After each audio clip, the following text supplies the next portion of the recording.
السلام علیکم ورحمۃ اللہ وبرکاتہ۔ میں نور الدین عمری، خطیب مسجد عباد الرحمن، گولکنڈہ، حیدرآباد سے آپ تمام ناظرین کو خوش آمدید کہتا ہوں۔ دوستو، ہم کچھ سوالات کرنے جا رہے ہیں اور اپنے آپ کا محاسبہ کرنے جا رہے ہیں۔ کیا آپ کے محلے کی مسجد جمعہ کے علاوہ بھی بھرتی ہے؟ کیا فجر کی نماز میں آدھی مسجد بھر جاتی ہے؟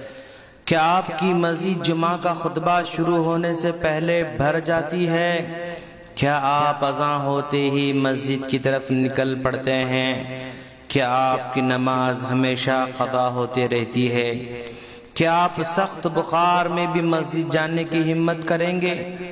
کیا اگر ہم معذور ہوتے تب بھی مسجد جاتے؟ کیا اگر ہم نابینا ہوتے تو بھی مسجد جاتے؟ اس معذور آدمی کو دیکھیں کیسے وہ مسجد کو حاضر ہو رہا ہے۔ اس قدر معذور ہونے کے باوجود اس کے پاس کوئی عذر نہیں ہے۔ بس یہ بتا دیں کہ اس جگہ اگر ہم ہوتے تو کیا مسجد میں حاضر ہو کر نماز پڑھتے؟ ہم تندرست و توانا ہونے کے باوجود تاخیر کرتے ہیں یا بھول جاتے ہیں۔ یہ بات سمجھ میں نہیں آتی کہ کیا ہم نماز کی فرضیت سے غافل ہیں؟ کیا ہم نماز کی اہمیت کو نہیں سمجھتے ہیں؟ کیا ہم نماز کو حاجات کی کنجی نہیں سمجھتے ہیں؟ کیا ہم نماز کو اللہ تعالیٰ سے قربت کا ذریعہ نہیں سمجھتے ہیں؟ ہم میں سے کوئی بھی ان تمام سوالات کے جوابات نفی میں نہیں دے سکتا۔ پھر یہ سوال پیدا ہوتا ہے کہ اگر ہم ان سوالات کے جوابات نفی میں نہیں دے سکتے تو پھر نماز کی ادائیگی کی طرف متوجہ کیوں نہیں ہوتے؟ اس کی قدر و قیمت دل سے محو ہوتی جا رہی ہے۔ اور ایک کہنا بھی غلط نہ ہوگا کہ موجودہ زمانے میں مسلمانوں کی اکثریت نماز ادا ہی نہیں کرتی ہے۔ جو مسلمان نماز ادا کرتے ہیں، جو نماز کی پابندی کرتے ہیں، تو یہ بھی کہنا غلط نہ ہوگا کہ وہ عادت کی بنا پر ایسا کر رہے ہیں۔ بلا شبہ ایسے مسلمان بھی ہیں جو نماز کی اہمیت اور قدر و قیمت کو سمجھتے ہی کرتے ہیں۔ ہمارے کاروبار، ملازمت، دنیا کے دوسرے دھندوں کے مصروفیات میں ہم غافل ہوتے جا رہے ہیں۔ اللہ تعالیٰ کا فرمان ہے، بے شک انسان بڑے کچے دل والا بنایا گیا ہے، جب اسے مصیبت پہنچتی ہے تو ہڑبڑا اٹھتا ہے اور جب راحت ملتی ہے تو بخل کرنے لگتا ہے۔ مگر وہ نمازی جو اپنی نماز کی پابندی کرتے ہیں اور جو اپنی نماز کی حفاظت کرتے ہیں، یہی لوگ جنتوں میں عزت والے ہوں گے۔ یہ سورہ معارج کی آیتیں ہیں۔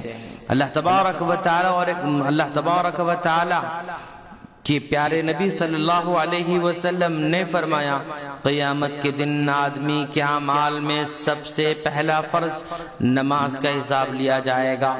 اگر نماز درست ہو تو کامیاب و کامران ہوتا جائے گا، اور اگر نماز درست نہ ہوئی تو وہ ناکام اور خسارے میں جاتا رہے گا۔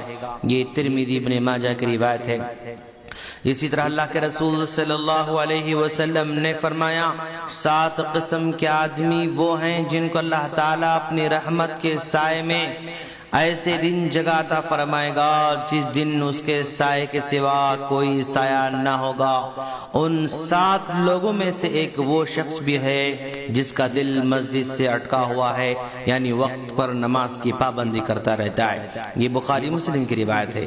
اسی طرح پیارے نبی صلی اللہ علیہ وسلم نے فرمایا، تم میں سے جب کوئی نماز کے لیے کھڑا ہوتا ہے تو وہ اللہ تعالیٰ سے سرگوشی کرتا رہتا ہے۔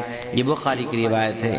ہم اس بات پر اللہ کا شکر ادا کریں کہ اس نے ہمیں تندرست رکھا، صحت مند رکھا، چلنے پھرنے کے لائق رکھا۔ اب ہم پر ذمہ داری بڑھ جاتی ہے کہ ایک معذور آدمی نماز کی پابندی کر سکتا ہے تو ہم کیوں نہیں کر سکتے؟ اس معذور آدمی کو نہ رکوع میں آسانی ہے نہ سجدے میں، لیکن پھر بھی برابر ادا کر رہا ہے۔ ہماری عقل مندی اسی میں ہے کہ اسے عبرت حاصل کرنے نمازوں کی حفاظت کریں۔ یہی نماز قبر میں ساتھ دینے والی ہے، یہی نماز حشر میں ساتھ دینے والی ہے۔ جو نماز کے سوالات میں کامیاب ہو جائے وہ کامیاب ہوتا جائے گا، جو نماز میں اٹک جائے تو تمام کے تمام مراحل میں اٹکتا جائے گا۔ ہم رب العالمین سے دعا کرتے ہیں کہ پروردگارا تو ہمیں بھی نماز کی پابندی کی توفیق عطا فرما، سستی کاہلی سے ہمیں دور رکھنا، آمین۔ دوستو اگر آپ کو ہمارے آڈیوز اور ویڈیوز ڈائریکٹ چاہیے تو ہمارے اس نمبر پر ریکویسٹ بھیجیں 009193113839 السلام علیکم ورحمۃ اللہ وبرکاتہ۔